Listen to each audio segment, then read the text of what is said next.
The Sneetches and Other Stories by Dr. Seuss.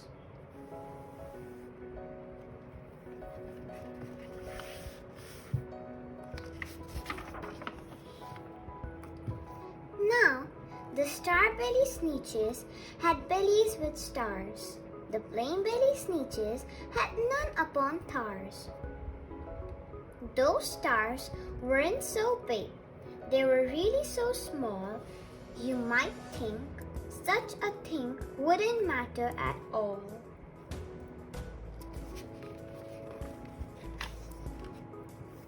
But because they had stars, all the Starbelly Sneetches would brag.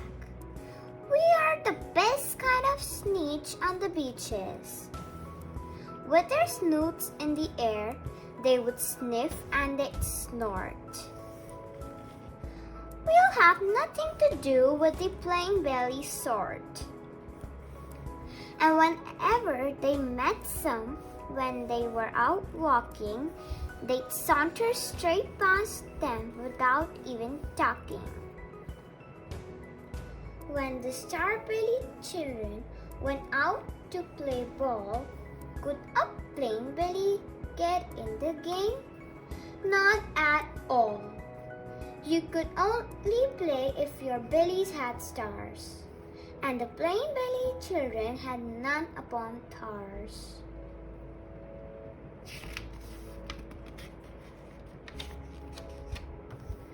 When the Starbelly Sneetches had Frankfurter roasts, or picnic, or parties, or marshmallow toasts, they never invited the plain-belly Sneetches.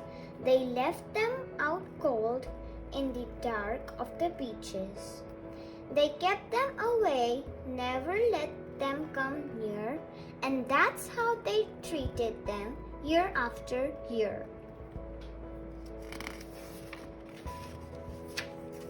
Then one day, it seems, while the plain-belly Sneetches were mopping and dopping alone on the beaches, just sitting there wishing their bellies had stars, a stranger zipped up in the strangest of cars. "My friends," he announced in a voice clear and keen, "my name is Sylvester McMonkey McBean. And I've heard of your troubles. I've heard you're unhappy. But I can fix that. I'm the fix-it-up chappy. I've come here to help you. I have what you need. And my prices are low. And I work at great speed. And my work is 100% guaranteed."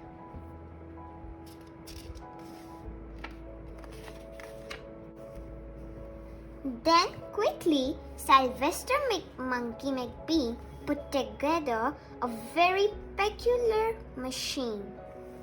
And he said, "You want stars like a Starbelly Sneetch? My friends, you can have them for $3 each. Just pay me your money and hop right aboard." So they clambered inside. Then the big machine roared, and it clanged, and it bonked, and it jerked, and it burked, and it bopped them about. But the thing really worked. When the plain-belly Sneetches popped out, they had stars. They actually did. They had stars upon stars. Then they yelled at the ones who had stars at the start. "We're exactly like you. You can't tell us apart. We're all just the same. Now, you snooty old smarties. And now we can go to your Frankfurter parties." "Good grief," groaned the ones who had stars at the first. "We are still the best Sneetches and they are the worst."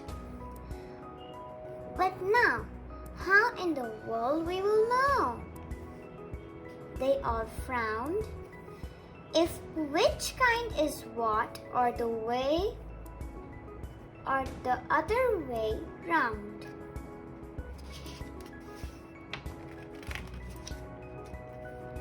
Then up came McBean with a very sly wink, and he said, "Things are not quite as bad as you think. So you don't know who's who. That is perfectly true. But come with me, friends. Do you know what I'll do? I'll make you again the best Sneetches on the beaches. And all it will cost you is $10 eaches."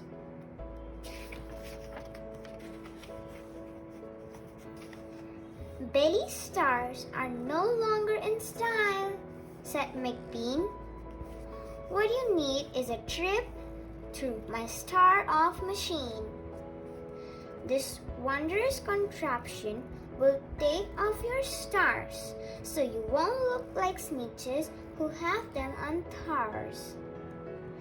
And that handy machine, working very precisely, removed all the stars from their dummies quite nicely.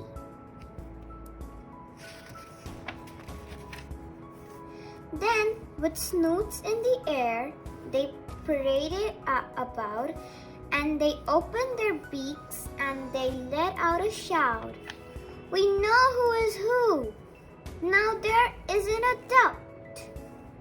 The best kind of Sneetches are Sneetches without." Then, of course,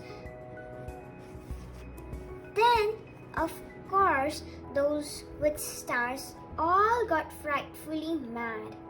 To be wearing a star now was frightfully bad. Then, of course, old Sylvester McMonkey McBean invited them into a star-off machine. Then, of course, from then on, as you probably guess, things really got into a horrible mess. All the rest of that day, on those wild screaming beaches, the fix-it-up chappie kept fixing up Sneetches. Off again, on again, in again, out again. Through the machines they raced round and about again, changing their stars every minute or two. They kept paying money. They kept running through, until neither the plane nor the star belly knew whether this one was that one, or that one was this one, or which one was what one, or what one was who.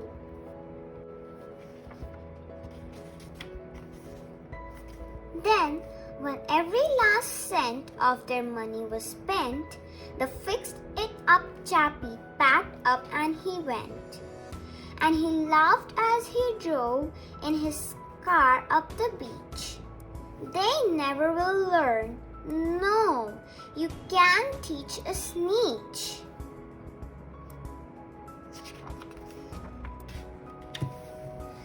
But McBean was quite wrong.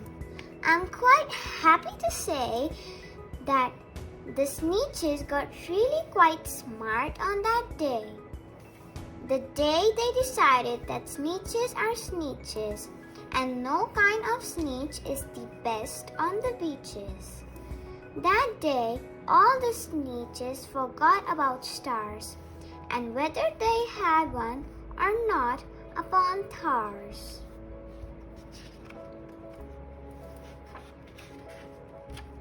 The Zacks. This story we are going to read in our next video. Till then, good night, take care.